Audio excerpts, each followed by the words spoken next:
cursed room. This story began when I moved to a small town and got a job as a receptionist at an old hotel.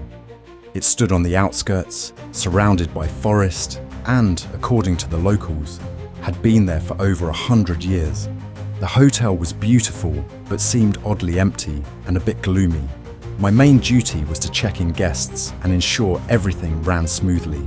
The job seemed simple enough until one day, the owner, Mr. Crawford, gave me a strange warning: never let anyone stay in room 217.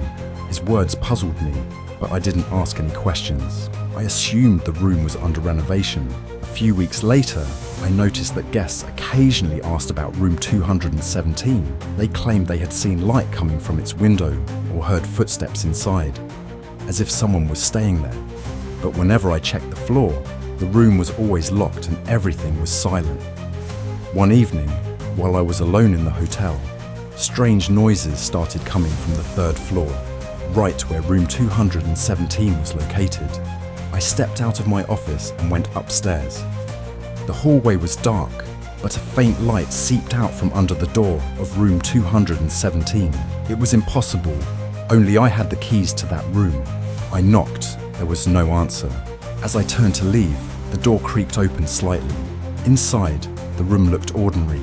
A bed, a wardrobe, a small table. But the atmosphere was strange, as if the air was colder and heavier than in the rest of the hotel. On the table lay an old book, its pages yellowed and filled with handwritten text. I opened it. The book contained notes about a guest who had stayed there many years ago. The entries described how the room absorbs the soul and makes people see terrifying dreams. The final entry was short: "I can't take it anymore. If you found this, don't stay here." A chill ran down my spine. Closing the book, I left the room and locked the door. But from that moment on, even stranger things began to happen in the hotel. Despite Mr. Crawford's warnings, one day a man arrived who insisted on staying in room 217.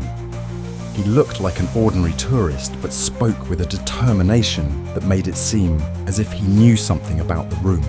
"I've heard the stories about this room," he said when I tried to dissuade him. "Don't worry, I'm not afraid." In the end, I gave in and handed him the key.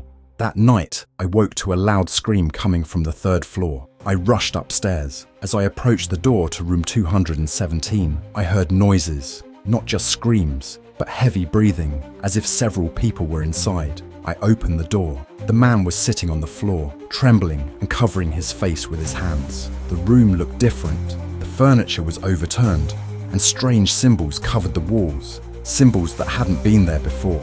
"Get out!" he shouted. "She won't let me go." I helped him to his feet and escorted him downstairs. That night, he left in a hurry, abandoning even his belongings. After this incident, I couldn't take it anymore and demanded an explanation from Mr. Crawford. He was silent for a long time before finally telling me the story of room 217. Many years ago, a family stayed at the hotel. Their 10-year-old daughter, Emily, vanished under mysterious circumstances. She'd been playing in her room and simply disappeared, leaving behind only drawings, which were later found on the walls. Since then, strange events had plagued the room. People said her spirit remained there, luring others to keep her company. "I've tried to close off the room forever," Mr. Crawford admitted, "but something won't let me." I decided it was time to put an end to this story. Taking the book I had found in room 217, I studied it carefully.